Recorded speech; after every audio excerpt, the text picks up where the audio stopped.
ఎక్కడికి వెళ్లినా మెదక్ పార్లమెంట్ లో అడుగడుగున జన నీరాజనం పడతా ఉన్నారు. ముఖ్యంగా వెంకట్రామరెడ్డి గారికి వస్తున్నటువంటి ఆదరణ చూసి ఓర్వలేక ఇక్కడ విపక్షాలకు చెందిన నాయకులు ముఖ్యంగా బీజేపీ అభ్యర్థి వెంకట్రామరెడ్డి గారి పైన దుష్ప్రచారం చేస్తూ ఉన్నారు.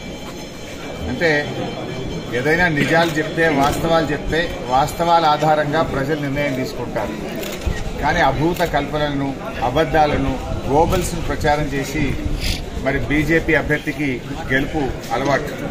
గతంలో దుబ్బాక ఉప ఎన్నికల సందర్భంలో కూడా ఇక కొద్ది గంటల్లో పోలింగ్ ప్రారంభమవుతుందంటే కాంగ్రెస్ పార్టీ అభ్యర్థి బీఆర్ఎస్ లో చేరినట్టు ఒక ఫేక్ వీడియో తయారు చేసి దాన్ని దుబ్బాక ప్రాంతంలో సోషల్ మీడియాలో విడుదల చేసి రాజకీయంగా లబ్ధి పొందే ప్రయత్నం చేశారు.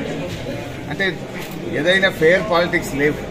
ఆయన గతంలో కూడా పాపం కాంగ్రెస్ పార్టీ అభ్యర్థి ఆయన బీఆర్ఎస్ లో చేరిపోయినట్టు, ఆయన చేతులు ఎత్తేసినట్టు, ఆయన పోటీ నుంచి తప్పుకున్నట్టు ఒక ఫేక్ సోషల్ మీడియాను ఇక 2 గంటలైతే ఎలక్షన్ స్టార్ట్ అయిందంటే ఆ ఫేక్ మీడియాను ప్రజల్లో వదిలారు. అది చూస్తే ఎట్లుంటుందంటే నిజంగానే టీవీలో వచ్చినట్టు, ఒక టీవీలో ప్రసారమైనట్టు ఒక తప్పుడు వార్తా కథనాన్ని తయారు చేసి ప్రజల్లోకి వదిలారు. దాంతో ప్రజలు కొద్దిగా కన్ఫ్యూజ్ అయిపోయి నిజమేమో అనుకొని కొన్ని ఓట్లలో తేడా వచ్చినటువంటి పరిస్థితి మనం చూసాం. ఇప్పుడు కూడా వెంకట్రామరెడ్డి గారి మీద ఒక సోషల్ మీడియాలో ఒక దొంగ వీడియోను తయారు చేసి ఆయన పట్ల దుష్ప్రచారం చేస్తూ ఆయన ఒక వైట్ పేపర్ లాంటి వ్యక్తి. ఇన్నేళ్లు ఆయన ఐఏఎస్ ఆఫీసర్గా కలెక్టర్గా పనిచేస్తే మచ్చ లేకుండా ప్రజల కోసం పనిచేసి ఎంతో మంచి పేరు తెచ్చుకున్నటువంటి వ్యక్తి వెంకట్రామరెడ్డి గారు. ఆయనను ఒక తప్పుడుగా చూపించి ఒక తప్పుడు విషయాలను సోషల్ మీడియాలో ప్రచారం చేస్తూ రాజకీయంగా లబ్ధి పొందాలని చూస్తున్నారు. వాస్తవాలు మాట్లాడండి.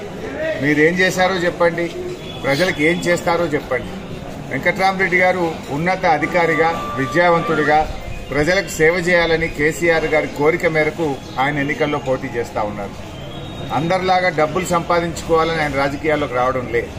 తన కుటుంబ ఆస్తిని ప్రజలకు వివిధ సంక్షేమ కార్యక్రమాల్లో, వివిధ అభివృద్ధి కార్యక్రమాల్లో స్వంత డబ్బును వెచ్చించడానికి ముందుకొస్తున్నటువంటి వ్యక్తి.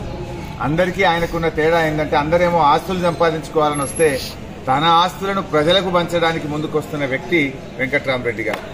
ఆయన ఒక ట్రస్ట్ పెట్టి పేద విద్యార్థులను చదివించడానికి, మరి నిరుద్యోగ యువతకు శిక్షణ ఇప్పించడానికి, పేదల కోసం ఇటు ప్రభుత్వ కార్యక్రమాలతో పాటు సొంత కార్యక్రమాలు అమలు చేయడానికి ముందుకొస్తా ఉన్నారు.